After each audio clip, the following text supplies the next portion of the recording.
There ain't no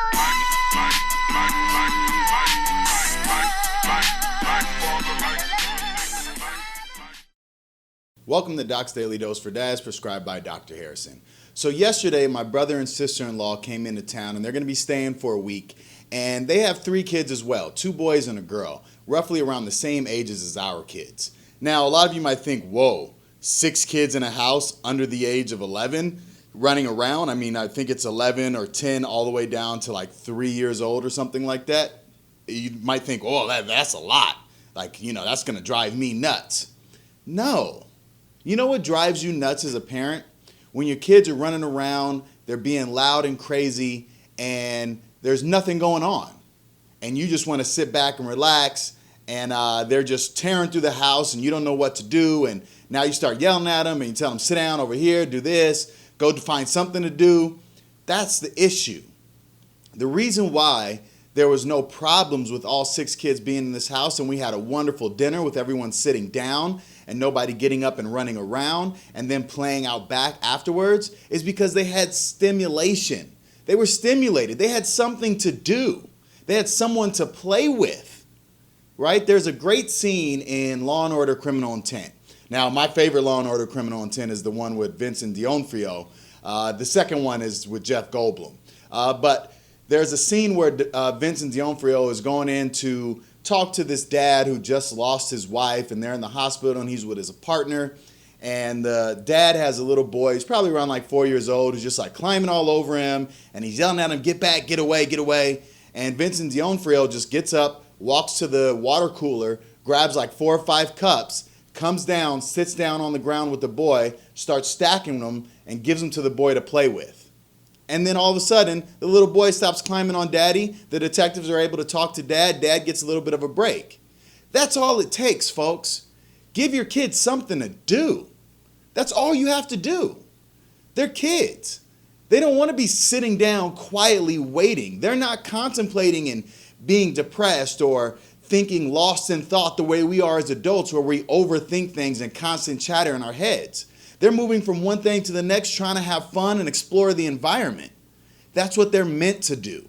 That's why I never understand trying to teach kids to sit down and wait for 10, 15 minutes quietly, or sit there with their hands in their lap, crisscross applesauce. You don't do that when you're in line somewhere. You don't do that when you're waiting in a lobby. What do? Nowadays, everybody pulls out their phone and they start looking on Facebook, Instagram, playing little video games, or maybe they pick up a magazine and start reading. Well, your kids want to do the same thing. They want to be stimulated. So give them something to do, right? So if you're at home by yourself with the kids and they're running around, create a game. Create something fun. Put them on a scavenger hunt. Send them outside. Play some basketball with them. Sit down and play a board game with them. Do something. Sitting there and doing nothing is what causes them to bounce off the walls, causes you to get upset, and then all hell breaks loose on both ends, right? So if you've got people coming in, or there's going to be a large group of kids, don't fret, because they're going to take care of themselves. They now have someone to play with. They now have things to do. Kids will find anything to talk about, anything to engage with another kid, right? Especially if it's family. Their cousins? Come on, man. They played until like 10:30 at night, running around outside with no shoes on, back and forth, playing cops and robbers, dressing up in football gear, jumping in the trampoline, playing hide and go seek, driving the little Power Wheel car. But it's because they had stuff to do, activities to partake in, and someone to do it with.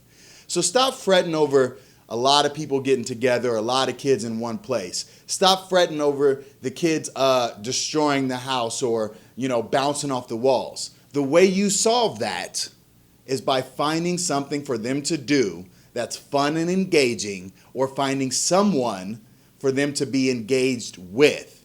And if you don't have other little kids around that are their age, well, guess what? It's on you. You engage with them. Now, here's a little trick that I learned from Dr. Pat Fryman. Now, you can't always engage with them, right?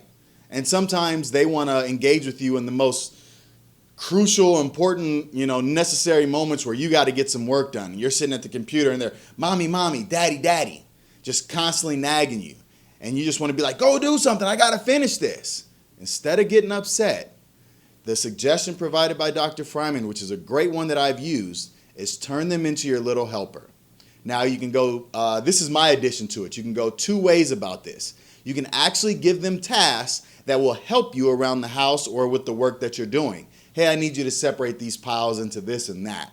Or hey, I need you to go wash this. I need you to sweep that up, right? Or I need you to take care of this, right? So you can give them a task that's going to help you, that's something that you have to take care of that they can knock out on their own if they have the skill to do it.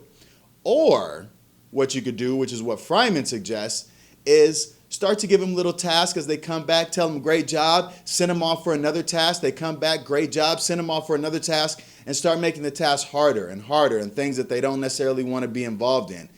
After 5 or 6 tasks, they'll stop bugging you. They'll go find something else to do. But you don't even have to go through either of those two paths. All you got to do is stimulate and engage.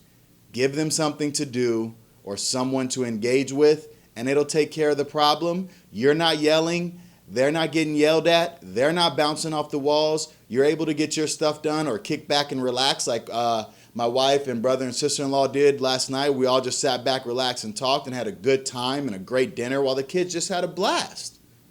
And that's what it's all about. So stop getting angry.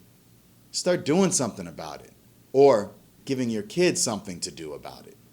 That's Doc's Daily Dose for Dads. Don't forget to hashtag Doc's Daily Dose for Dads, hashtag 4D, all social media at RebirthBX, podcast format on Apple Podcasts, iTunes, Google Play Music. Check out the webcast video version on YouTube. Subscribe, hit the subscribe button, Doc's Daily Dose for Dads, or check out the website, rebirthbx.com. Got some big stuff coming up. And also, I think tomorrow, maybe some point while the family's here, we'll have all 6 of the kids on, maybe even do a long format with just the adults.